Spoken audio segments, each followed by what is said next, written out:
25 اکتوبر کو ملک بھر کے وکلا قاضی فائسہ سے یوم نجات منائیں گے. کسی نے مجھے کہا کہ پارلیمان از سپریم. میں نے کہا GHQ از سپریم. بڑی انٹرسٹنگ ڈیولپمنٹ یہ ہوئی ہے کہ حامد خان صاحب نے جو سینئر وکیل بھی ہیں اور پاکستان تحریک انصاف کے رہنما بھی ہیں, انہوں نے کہا ہے کہ جی جسٹس یحییٰ آفریدی کو حکومتی پیشکش قبول نہیں کرنی چاہیے اور اپنی باری پر چیف جسٹس بنیں, اپنی عزت اور نام کو بچائیں.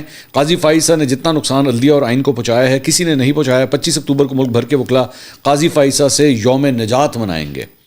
انہوں نے لاہور ہائی کورٹ بار میں بیسکلی وہ پریس کانفرنس کر رہے تھے, تو جو پلیٹ فارم تھا وہ تو وکلا والا پلیٹ فارم تھا, پاکستان تحریک انصاف کا نہیں تھا, وکلا والا پلیٹ فارم تھا جہاں سے بیٹھ کے انہوں نے یہ ساری باتیں کی ہیں.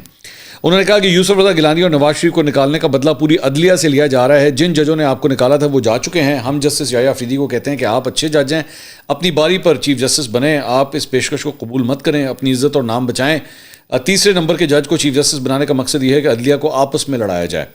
انہوں نے کہا کہ ملک خوفناک صورتحال سے گزر رہا ہے. 20 اور 21 اکتوبر ملک کے چند سیاہ ترین دنوں میں سے تھا. اس دن آئین پر ڈاکہ مارا گیا, آئین پر حملے پر بہت بڑا حملہ ہے. یہ عدلیہ پر ایسے ہی بمبارمنٹ ہے جیسے اسرائیل غزہ پر کر رہا ہے, اللہ معاف کرے. ان کے نمبر بھی پورے نہیں تھے, ایک بیمار شخص کو بھی لایا گیا, ایک خاتون کو بھی لایا گیا, جیسے غزہ کا سب کچھ اڑا دیا گیا, ایسے ہی عدلیہ پر حملہ کیا گیا. انہوں نے کہا کہ پاکستان بھر کے وکلا اس آئینی ترمیم کو مسترد کرتے ہیں. یہ آئینی نہیں آرمی ترمیم ہے. کسی نے مجھے کہا کہ پارلیمان از سپریم. میں نے کہا GHQ از سپریم.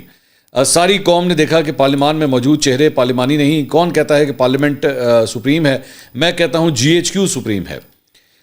ان کا کہنا تھا کہ آئین اور قوانین کے معاملات بالکل فری اور فیئر طریقے سے طے ہونے چاہیے. ہم اسی کو جج مانیں گے جو تقرری کے وقت سب سے سینئر ہو. ایک وزیر اعظم کہتا ہے مجھے کیوں نکالا, دوسرے نے کہا مجھے کیوں نکالا. اب عدلیہ سے بدلہ لیا جا رہا ہے, یہ شرم کا مقام ہے. ہم جسٹس یحییٰ آفریدی سے اپیل کرتے ہیں اپنی باری پر چیف جسٹس بنیں. ابھی چیف جسٹس کا عہدہ قبول نہ کریں. آج اگر اس عہدے کو قبول کریں گے تو لوگ ساری زندگی آپ کو اچھا نہیں سمجھیں گے. انہوں نے کہا کہ قاضی فائسہ نے جتنا نقصان عدلیہ اور آئین کو پہنچایا ہے شاید ہی کسی نے پہنچایا ہو. آئینی بینچ کا مطالبہ وکلا کا مطالبہ تھا, لیکن اس کی شرط ہے کہ اس میں کوئی سیاسی کمیٹی بیٹھ کر بینچ نہ بنائے. آئینی ترمیم نے آئین کا ڈھانچہ ہلا کر رکھ دیا ہے. جو چیف جسٹس جا رہا ہے یہ پاکستان کی تاریخ کا بدترین چیف جسٹس ہے.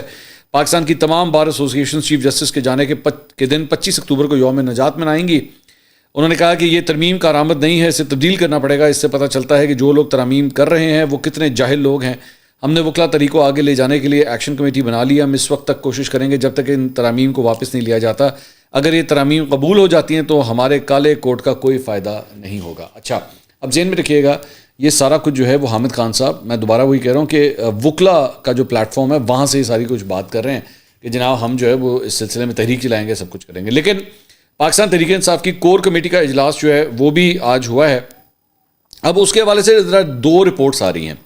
ایک رپورٹ تو آئی ہے کہ جناب جو وی نیوز نے اسے رپورٹ کیا ہے, انہوں نے کہا ہے کہ جی انہوں نے جسٹس یحییٰ آفریدی کی جو نامزدگی ہے اسے قبول کر لیا ہے. پاکستان تحریک انصاف کے سیاسی پلیٹ فارم نے کم از کم اسے قبول کر لیا ہے.